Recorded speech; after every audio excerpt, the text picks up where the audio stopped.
अभिमन्यु एक ऐसा नाम जिसका मतलब है आत्मसम्मान वाला। अक्सर उसे लगता था कि उसका नाम एक क्रूर मजाक है। उसका बचपन का घर बहुत बड़ा था, जिसमें स्पेशियस कमरे और एक बड़ा कोर्टयार्ड था, लेकिन उसके लिए यह एक ऐसी जगह थी जहां एक खालीपन गूंजता था। वह एक शांत लड़का था, सेंसिटिव और ऑब्जर्वेंट। उसे रंगों और आकृतियों की दुनिया में ज्यादा कंफर्ट मिलता था, बजाय उन शोरगुल वाले खेलों के जो दूसरे बच्चे खेलते थे। वह घंटों अपने कोने में बैठा रहता, अपनी खिड़की से दिखने वाली चिड़ियों के स्केच बनाता या अपनी माँ द्वारा कभी कभी खरीदे गए सस्ते वाटर कलर्स से सनसेट्स पेंट करता। ये छोटे छोटे एक्ट्स ऑफ क्रिएशन उसके सीक्रेट रेफ्यूज थे, एक ऐसी दुनिया जहां उसे जज नहीं किया जाता था, जहां उसकी लाइंस और कलर्स एक ऐसी भाषा बोलते थे जिसे सिर्फ वही समझता था। ये एक ऐसी दुनिया थी जो उसके परिवार की ठंडी प्रैग्मैटिक रियलिटी से बहुत दूर थी। उसके पिता बलवंत सिंह पत्थर से तराशे हुए इंसान थे, एक ऐसे इंसान जो मानते थे कि जिंदगी एक रेस है और जो सबसे पहले पूरा करता है वही मायने रखता है। इमोशंस उनके लिए कमजोरी की निशानी थे और क्रिएटिविटी समय की फिजल बर्बादी थी। अभिमन्यु का जेंटल नेचर और आर्ट के प्रति उसका प्यार ऐसी चीजें थीं जिन्हें उसके पिता समझ ही नहीं पाते थे। लड़के की शांत प्रेजेंस अक्सर एक स्टर्न गेज या एक डिसमिसिव ग्रंट से मिलती थी। अभिमन्यु एक सिंपल वर्ड ऑफ प्रेज, पीठ पर एक थपकी या यहां तक कि सिर्फ एक ऐसी नजर के लिए तरसता था जिसमें थोड़ा सा भी प्राइड झलकता हो। इसके बजाय उसे एक ऐसी खामोशी मिलती थी जो किसी भी हार्श वर्ड से ज्यादा भारी थी, एक ऐसी खामोशी जो उसे बताती थी कि वह इनफ नहीं है, कि वह एक डिसअपॉइंटमेंट है। घर अक्सर ठंडा लगता था, मौसम की वजह से नहीं, बल्कि उसकी दीवारों के अंदर रिश्तों में वार्मथ की कमी की वजह से। उसकी माँ सरिता एक जेंटल सोल थी जो अपने पति की रिजिड एक्सपेक्टेशंस और अपने बेटे के साइलेंट सफरिंग के बीच फंसी हुई थी। वह हर दिन अभिमन्यु की आंखों में रोशनी को थोड़ा और कम होते देखती थी। वह जानती थी कि उनका बेटा किस दर्द से गुजर रहा है, लेकिन वह हेल्पलेस थी, अपने ही घर में एक साइलेंट स्पेक्टेटर। उनका प्यार एक शांत बैकग्राउंड हम था जो उसके लिए पसंदीदा खाना बनाने या रात में उसे एक सॉफ्ट ब्लैंकेट ओढ़ाने में व्यक्त होता था। लेकिन उनमें कभी अपने पति के सामने खड़े होने की हिम्मत नहीं आई, अपने बेटे की स्पिरिट को लगातार डिसअप्रूवल के ऑनस्लॉट से बचाने की हिम्मत नहीं आई। और इस तरह अभिमन्यु ने अपने अंदर की हॉलोनेस के साथ जीना सीख लिया। उसने अपने दिल के चारों ओर दीवारें बनाना सीख लिया, एक एक ईंट करके अपने सपनों की फ्रैजाइल दुनिया को अपनी रियलिटी की हार्श विंड्स से बचाने के लिए। वह अक्सर दूसरे परिवारों को देखता, पिताओं को अपने बेटों के साथ हंसते हुए, और एक गहरा दर्द भरा अकेलापन उसे घेर लेता। वह सोचता था कि कैसा लगता होगा जब कोई तुम्हें देखता है, तुम्हें वैसे ही स्वीकार करता है जैसे तुम हो, न कि वैसे जैसे तुमसे उम्मीद की जाती है। उसका बचपन मटेरियल चीजों की कमी से नहीं, बल्कि अफेक्शन और अंडरस्टैंडिंग की गहरी गरीबी से चिह्नित था, एक ऐसा वॉइड जो उस इंसान को आकार देगा जो वह बनने वाला था। बलवंत सिंह की दुनिया नंबर्स की थी, प्रॉफिट और लॉस की, टेंजिबल सक्सेस की। उन्होंने अपना बिजनेस जमीन से खड़ा किया था और वह अपने बेटों से उम्मीद करते थे कि वे उनके नक्शे एकदम पर चलें, उनसे ज्यादा स्ट्रांग, स्मार्ट और सक्सेसफुल बने। उनका छोटा बेटा विक्रम इस मोल्ड में पूरी तरह फिट बैठता था। विक्रम शार्प था, कंपेटिटिव था और अपने पिता की प्रैक्टिकल माइंडसेट को दर्शाता था। बलवंत के लिए विक्रम भविष्य था, उनकी लेगेसी का हेयर। अभिमन्यु अपने सिर को बादलों में और अपने हाथों को पेंट से सना हुआ एक एनॉमली था। वह एक ऐसी पहेली था जिसे सुलझाने में उसके पिता को कोई दिलचस्पी नहीं थी। अभिमन्यु पर रखी गई उम्मीदें यह नहीं थीं कि वह खुद बने, बल्कि यह थीं कि वह अपने छोटे भाई की एक पेल इमिटेशन बन जाए। सरिता, उसकी माँ, इस डायनेमिक को भारी मन से देखती थीं। वह अपने समय की उपज थीं। उन्हें यह मानने के लिए सिखाया गया था कि पति का शब्द कानून है और घर में शांति बनाए रखना उनका प्राथमिक कर्तव्य है। उनका दिल अभिमन्यु के लिए टूट जाता था, जिस तरह से उसके कंधे झुक जाते थे जब उसके पिता विक्रम की गणित में अच्छे मार्क्स के लिए तारीफ करते थे, जबकि अभिमन्यु द्वारा बनाई गई सुंदर पेंटिंग को पूरी तरह से इग्नोर कर देते थे। वह अपने बड़े बेटे की आंखों में अनकही प्लीज देखती थीं, एक कनेक्शन की लॉन्गिंग जिसे वह उसके लिए नहीं बना सकती थी। उनकी खामोशी इंडिफरेंस से नहीं, बल्कि डर और हेल्पलेसनेस की गहरी भावना से पैदा हुई थी, जिसने उन्हें अपने ही परिवार की कहानी में एक भूत जैसा महसूस कराया। अभिमन्यु पर दबाव बहुत ज्यादा था, एक कांस्टेंट क्रशिंग वेट। हर फैमिली डिनर एक कोर्ट रूम जैसा लगता था, जहां वह हमेशा ट्रायल पर होता था। Why can't you be more like Vikram? ये सवाल हवा में लटका रहता था, कभी कभी बोला जाता था, अक्सर इम्प्लाइड होता था। ये एक ऐसा सवाल था जिसने उसके सेल्फ वर्थ को कमजोर कर दिया, उसे इनएडिक्वेट और फ्लॉड महसूस कराया। उसके पिता की रिजिडिटी एक ऐसी दीवार थी जिसे वह कभी पार नहीं कर सकता था, और उसकी माँ की खामोशी एक ऐसी खाई थी जिसे वह पार नहीं कर सकता था। वह अपने ही घर में एक आइलैंड था, उम्मीदों के समुद्र से घिरा हुआ था, जिन्हें पूरा करने की उसकी कोई इच्छा नहीं थी, और एक खामोशी थी जिसने उसकी अपनी आवाज को डुबो दिया था। इस एनवायरनमेंट ने एक स्ट्रेंज पैराडॉक्स पैदा किया। जहां उसके पिता की कठोरता ने उसे दूर धकेला, वहीं उसकी मां की पैसिविटी ने उसे और भी अकेला महसूस कराया। वह उनकी प्रेडिकमेंट को समझता था, लेकिन उसका एक हिस्सा चाहता था कि वह उसके लिए लड़े, कि उसका प्यार सिर्फ एक साइलेंट कंफर्ट के बजाय एक शील्ड बने। उसने जल्दी ही सीख लिया था कि वह वैलिडेशन के लिए किसी और पर निर्भर नहीं रह सकता। परिवार, जो उसका एंकर होना चाहिए था, उसके बजाय वह तूफान बन गया जिसे उसे नेविगेट करना पड़ा। घर, जो एक सैंक्चुअरी होना चाहिए था, एक ऐसी जगह बन गया जहां से वह लगातार भागने की कोशिश करता था, एक ऐसी जगह जहां उसकी बहुत एसेंस को सिस्टमैटिकली मिटाया जा रहा था। अभिमन्यु में अपनी प्रतिभा की कमी नहीं थी। असल में उसने उन तरीकों से एक्सेल किया जिन्हें उसके परिवार ने देखा या महत्व नहीं दिया। उसने एक डिस्ट्रिक्ट लेवल आर्ट कंपटीशन में टॉप प्राइज जीता। उसके एक अकेले नार्ल्ड पेड़ की पेंटिंग को जजेस ने उसकी इमोशनल डेप्थ और टेक्निकल स्किल के लिए सराहा। वह ट्रॉफी घर लाया। उसका दिल उम्मीद की एक दुर्लभ चमक के साथ धड़क रहा था। उसने कल्पना की कि उसके पिता इसे देखेंगे, शायद उनके होंठों पर एक छोटी सी मुस्कान आ जाएगी। उसने ट्रॉफी को सेंटर टेबल पर रखा, अपने पिता के काम से लौटने का इंतजार कर रहा था। जब बलवंत सिंह घर आए तो उन्होंने ट्रॉफी पर नजर डाली, फिर उसके बगल में पड़ी विक्रम की रिपोर्ट कार्ड को देखा, जिसमें एक साइंस टेस्ट में परफेक्ट स्कोर था। दिस इज गुड, उसके पिता ने कहा, विक्रम की रिपोर्ट कार्ड को थपथपाते हुए। This will build a future. फिर उन्होंने ट्रॉफी की ओर डिसमिसिवली इशारा किया। What will this do? Will it run a business? Will it put food on the table?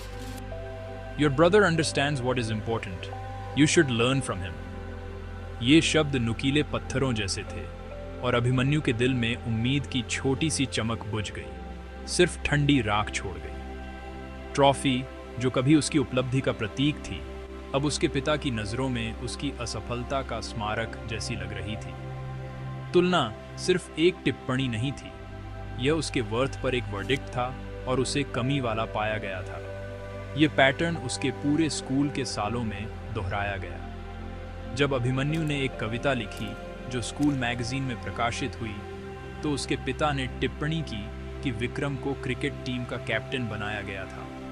जब अभिमन्यु को उसके टीचर्स ने उसकी क्रिएटिविटी और ओरिजिनल थिंकिंग के लिए सराहा, तो उसके पिता विक्रम की डिबेट और पब्लिक स्पीकिंग की प्रतिभा के बारे में डींगे हाँकते थे। अभिमन्यु की हर उपलब्धि को तुरंत विक्रम द्वारा किए गए किसी काम से ओवरशैडो कर दिया जाता था, कुछ ऐसा जो ज्यादा टेंजिबल, ज्यादा प्रैक्टिकल और उसके पिता की सफलता की विजन के ज्यादा अनुरूप था।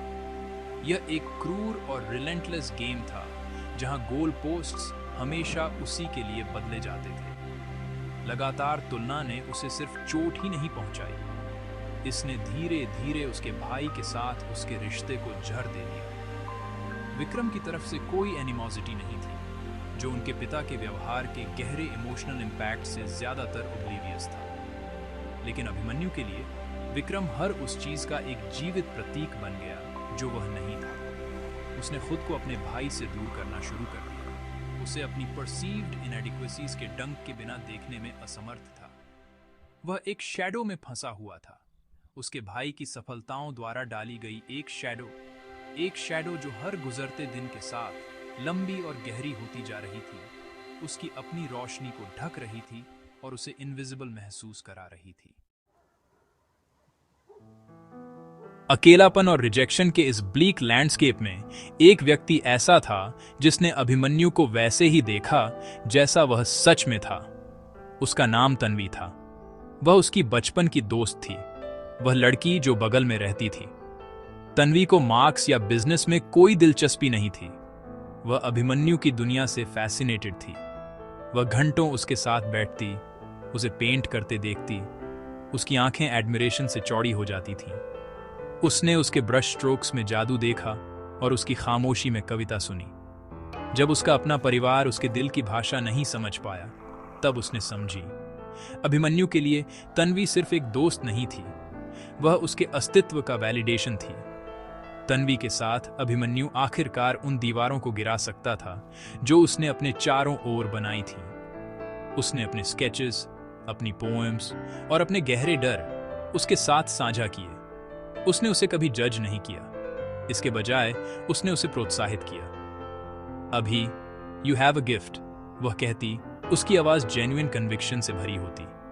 Don't ever let anyone tell you it's worthless. One day the world will see what I see. उसके शब्द उसके जख्मी आत्मा के लिए मरहम थे, उसके पारिवारिक जीवन के टर्बुलेंट सी में एक लाइफलाइन। उसकी उपस्थिति उसकी ठंडी दुनिया में एक छोटा गर्म कोना थी, एक ऐसी जगह जहां वह आजादी से सांस ले सकता था और बिना किसी डर या दिखावे के खुद बन सकता था। उनकी दोस्ती एक सीक्रेट गार्डन थी, एक सैंक्चुअरी जो सिर्फ उनके लिए मौजूद थी। वे सपनों के बारे में बात करते थे, अपने छोटे शहर को छोड़ने और एक नया जीवन बनाने के बारे में, एक ऐसा जीवन जहां उसकी कला को सराहा जाएगा। तन्वी उसका एंकर थी, उसकी कॉन्फिडेंट और उसकी सबसे बड़ी चीयरलीडर। वह एकमात्र व्यक्ति थी जिसने उसे यह विश्वास दिलाया कि उसके सपने फूलिश नहीं थे, कि उसकी सेंसिटिविटी एक स्ट्रेंथ थी, कमजोरी नहीं। उसके साथ के वे पल उसके अदरवाइज ग्रे एग्जिस्टेंस के सबसे उज्जवल स्पॉट थे, प्योर अनअडल्टरेटेड जॉय और एक्सेप्टेंस के पल जिन्हें वह डेस्परेटली पकड़े रहता था। लेकिन यह खूबसूरत अध्याय शॉर्ट लिव्ड होना तय था। एक दिन तन्वी उसके पास आंसू भरी आंखों से आई। उसके पिता, एक आर्मी ऑफिसर का तबादला एक दूर के शहर में हो गया था। वे जा रहे थे। इस खबर ने अभिमन्यु की दुनिया को तोड़ दिया। वह एकमात्र व्यक्ति जो उसे समझता था, उसका एकमात्र एलाय जा रहा था। जिस दिन वह गई, उस पर एक गहरा सन्नाटा छा गया, उस सन्नाटे से कहीं ज्यादा गहरा और दर्दनाक जो उसे घर पर आदत थी। उसके जाने से एक ऐसा वैक्यूम बन गया जिसे कुछ भी नहीं भर सका। अकेलापन जो हमेशा उसके जीवन का हिस्सा रहा था, अब एक ऑल कंज्यूमिंग एंटिटी बन गया और उसके दिल के चारों ओर की दीवारें पहले से कहीं ज्यादा ऊंची और मोटी हो गईं। तन्वी के जाने के बाद घर पहले से भी ज्यादा सफोकेटिंग लगने लगा। आखिरी रोशनी की किरण बुझ चुकी थी और अभिमन्यु पूरी तरह अंधेरे में था। ताने, तुलनाएं और अपने पिता की डिसअप्रूवल का क्रशिंग वेट असहनीय हो गया। उसे एहसास हुआ कि खुद को बचाने के लिए, अपनी क्रिएटिव स्पिरिट की आखिरी एम्बर्स को बुझने से बचाने के लिए उसे जाना होगा। यह अब वह सपना नहीं था जो उसने तन्वी के साथ साझा किया था। यह सर्वाइवल के लिए एक जरूरत बन गया था। यह फैसला डरावना था, लेकिन ऑनेस्टली रहने का विचार और भी ज्यादा डरावना था। वह जानता था कि वह ऐसे बगीचे में नहीं खिल सकता जहां उसे वीड की तरह ट्रीट किया जाता था। एक रात एक और दर्दनाक डिनर के बाद, जहां फाइन आर्ट्स पढ़ने के उसके फैसले का मजाक उड़ाया गया, उसने अपना चुनाव कर लिया। उसने अपने कपड़ों, अपने स्केच बुक्स और अपने पास के कुछ रंगों के साथ एक छोटा सा बैग पैक किया। उसने अपने बिस्तर पर एक सिंपल नोट छोड़ा, अपने पिता के लिए नहीं, बल्कि अपनी मां के लिए। इसमें गुस्से या दोष के शब्द नहीं थे, सिर्फ समझने की एक शांत प्ली और एक वादा था कि वह ठीक रहेगा। भारी मन से वह उस घर से बाहर चला गया जो कभी सच में घर नहीं था। अपनी सपनों और अपने दिल में एक गहरे कसते हुए दर्द के साथ दुनिया की अनिश्चितता में कदम रखा। उसकी यात्रा आसान नहीं थी। वह एक बड़े शहर में चला गया, एक ऐसी जगह जो अनोनिमस भी थी और संभावनाओं से भरी भी। उसने खुद का खर्चा चलाने के लिए छोटे मोटे काम किए, वेटर के रूप में काम किया, डिलीवरी बॉय के रूप में, कुछ भी जो उसके छोटे कमरे और उसके आर्ट सप्लाईज का भुगतान कर सके।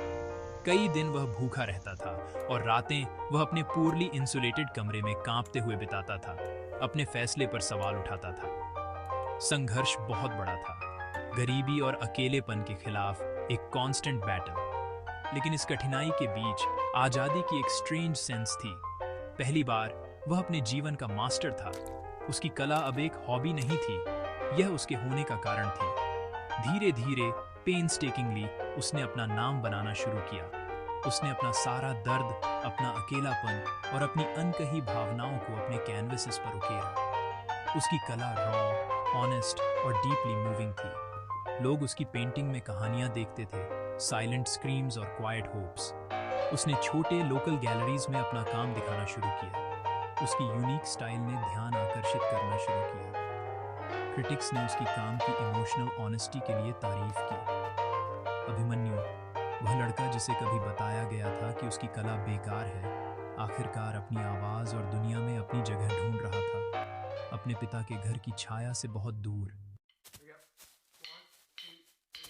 साल गुजर गए। अभिमन्यु कला की दुनिया में एक जाना माना नाम बन गया। उसकी पेंटिंग की बहुत मांग थी और उसकी प्रदर्शनियां बड़े इवेंट्स होते थे। उसने वह जीवन बना लिया था जिसका उसने कभी सिर्फ सपना देखा था। वह एक मॉडेस्ट लेकिन खूबसूरत अपार्टमेंट में रहता था जो उसका स्टूडियो भी था, एक ऐसी जगह जो रोशनी, रंग और रचना की आजादी से भरी थी। उसे सफलता मिल गई थी, लेकिन उसके बचपन का खालीपन बना रहा, एक हल्का दर्द जो कभी पूरी तरह से नहीं गया। उसने अपने परिवार से शायद ही कभी बात की हो। कॉल इनफ्रीक्वेंट और फॉर्मल होती थी, ऑकवर्ड साइलेंसेस से भरी हुई। वह हर महीने घर पैसे भेजता था, एक ऐसा जेस्चर जो अफेक्शन से ज्यादा ड्यूटी के बारे में था। एक दिन उसे अपनी माँ का फोन आया। उनकी आवाज कांप रही थी। उसके पिता मजबूत अटल बलवंत सिंह को एक सीवियर हार्ट अटैक आया था। वह अस्पताल में थे और उनकी हालत गंभीर थी। बिना एक पल की हिचकिचाहट के अभिमन्यु ने घर के लिए अगली फ्लाइट बुक की। वह वहां एक ऐसा दृश्य देखने पहुंचा जिसकी उसने कभी कल्पना भी नहीं की थी। उसके पिता, वह आदमी जिसे वह एक टावरिंग, इंटिमिडेटिंग फिगर के रूप में याद करता था, अस्पताल के बिस्तर पर छोटा और कमजोर लग रहा था, ट्यूब्स और मशीनों के जाल से बंधा हुआ। इस दृश्य ने उसमें प्यार या दया नहीं जगाई, बल्कि जिम्मेदारी की एक स्ट्रेंज, डिटैच्ड भावना जगाई। अभिमन्यु ने तुरंत स्थिति को संभाला। उसने डॉक्टरों से बात की, यह सुनिश्चित किया कि उसके पिता को सबसे अच्छी देखभाल मिले। उसने सभी मेडिकल बिल्स का भुगतान किया, उन पैसों का उपयोग करके जो उसने अपनी बेकार कला से कमाए थे। उसने अपनी मां का समर्थन किया और सभी लॉजिस्टिक्स का प्रबंधन किया, एक शांत दक्षता के साथ काम किया जिसने सभी को आश्चर्यचकित कर दिया। वह मौजूद था, वह मददगार था, लेकिन वह भावनात्मक रूप से वहां नहीं था। वह घंटों अपने पिता के बिस्तर के बगल में बैठता था, लेकिन वे शायद ही कभी बात करते थे। उनके बीच की खामोशी अब डिसअप्रूवल से नहीं भरी थी, बल्कि दशकों के अनकहे शब्दों और अनसुलझे दर्द से भरी थी। उसने वह सब किया जो एक बेटे को करना चाहिए था। उसने अपना कर्तव्य फ्लॉलेसली पूरा किया, लेकिन उसका दिल गार्डेड रहा, उन्हीं दीवारों से सुरक्षित रहा जो उसने बचपन में बनाई थी। उसने वित्तीय सहायता और व्यावहारिक मदद प्रदान की, लेकिन वह भावनात्मक कंफर्ट प्रदान नहीं कर सका जिसके लिए उसके परिवार को अब तरस था। उसने उनके भावनात्मक समर्थन के बिना जीना सीख लिया था, और इस प्रक्रिया में वह अपना खुद का देना भूल गया था। वह अपने ही परिवार में एक अजनबी जैसा था, एक सक्षम और जिम्मेदार अजनबी, लेकिन फिर भी एक अजनबी। भावनात्मक दूरी जो उसने अपने सर्वाइवल के लिए बनाई थी, अब उसका एक इंसेपरेबल हिस्सा बन गई थी। जैसे जैसे बलवंत सिंह धीरे धीरे ठीक हुए, उनके पास सोचने के लिए बहुत समय था। अस्पताल के कमरे की स्टेराइल खामोशी में लेटे हुए उन्होंने अपने बड़े बेटे को देखा। उन्होंने देखा कि अभिमन्यु कैसे चलता था। जिस शांत दक्षता से वह सब कुछ संभालता था, वह वित्तीय सुरक्षा जो उसने अपनी कला के माध्यम से खुद के लिए बनाई थी। उन्होंने उस आदमी को देखा जो उनका बेटा बन गया था, अपनी छाया में नहीं बल्कि अपनी शर्तों पर। पहली बार उन्होंने उनके बीच मौजूद गहरी अपूरणीय खाई को देखा। उन्होंने अभिमन्यु की आंखों में विनम्र दूरी देखी, एक ऐसी दूरी जो किसी भी गुस्से वाले आउटबर्स्ट से कहीं ज्यादा दर्दनाक थी। उनके बीच की दीवार वास्तविक थी और उन्हें आखिरकार एहसास हुआ कि इसे उन्होंने ही बनाया था, एक एक ईंट करके। एक दोपहर जब वे कमरे में अकेले थे, बलवंत ने अपना गला साफ किया। उनकी आवाज कमजोर, खुरदरी थी। आई वॉज रॉन्ग अभी।